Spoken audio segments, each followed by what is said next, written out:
Hola, me llamo Valentina y bienvenidos a mi canal.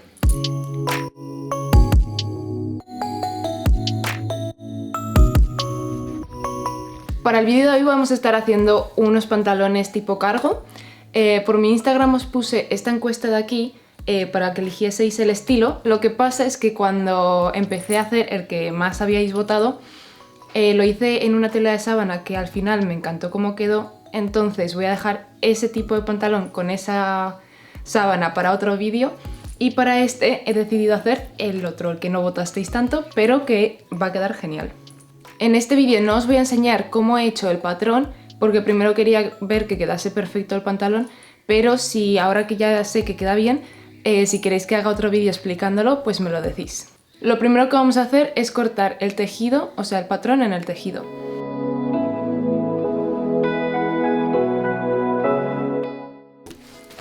Luego vamos a unir el delantero y la espalda por las piernas, es decir, por el lado y por la parte de adentro. Lo cosemos y yo en mi caso lo he remallado, si no podéis hacer una costura de zigzag. Y ya luego unir el tiro.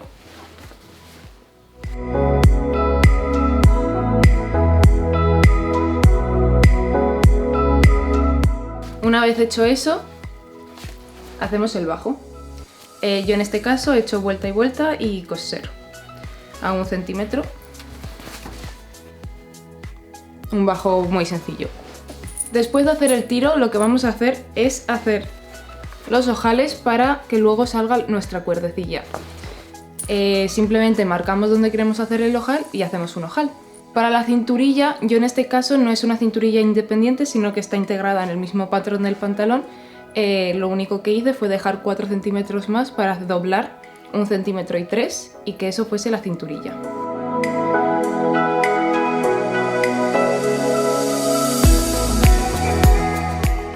Una vez hechos los ojales, vamos a doblar entonces 1,3 centímetros y a empezar a coser la cinturilla, dejando un agujero para poder meter la goma.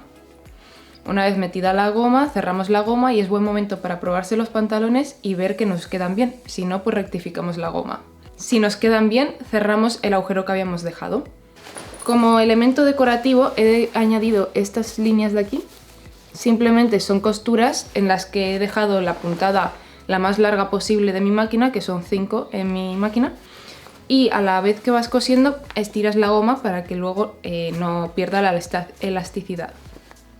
Yo he hecho decorativas 2, como podéis ver, 2 aquí arriba. Y cuando eso ya estaba acabado, metí la cuerda. En este caso es una cuerda morada porque es la única que tenía, pero bueno, cuando pueda ir a comprar una negra, pondré una negra.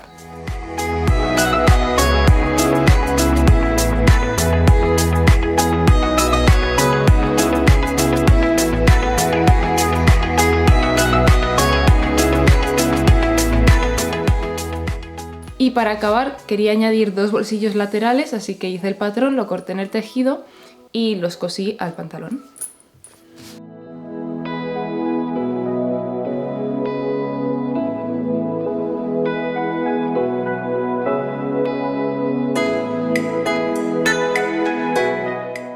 Por cierto, acabo de caer en que definitivamente era muchísimo más fácil coser los bolsillos antes de coser el pantalón. Es lo que pasa no haberse organizado bien, porque veis que ahora mismo me está costando muchísimo llegar hasta donde tengo que coser. Porque dije, pues luego cuando tenga el pantalón así veo dónde quiero los bolsillos, pero no, definitivamente coser los bolsillos antes de terminar el pantalón. Por ejemplo, coser los lados, coséis los bolsillos y ya termináis el pantalón. Porque ahora mismo no sé si voy a poder coser el bolsillo o no. Bueno, he conseguido coserlo, ¿lo veis? Pero ha sido muchísimo más complicado que si lo hubiese cosido directamente antes de cerrar el pantalón. Pero bueno, me falta lo que es la tapeta del bolsillo.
Bueno, espero que os haya gustado el resultado. A mí me parece que quedan geniales, estoy súper contenta, la verdad. Y como me ha sobrado un poco de tejido, intentaré hacer una chaqueta o algo, no sé todavía qué, pero quizás una chaqueta. Así que si queréis ver cómo queda, seguidme y lo veis la semana que viene. ¡Adiós!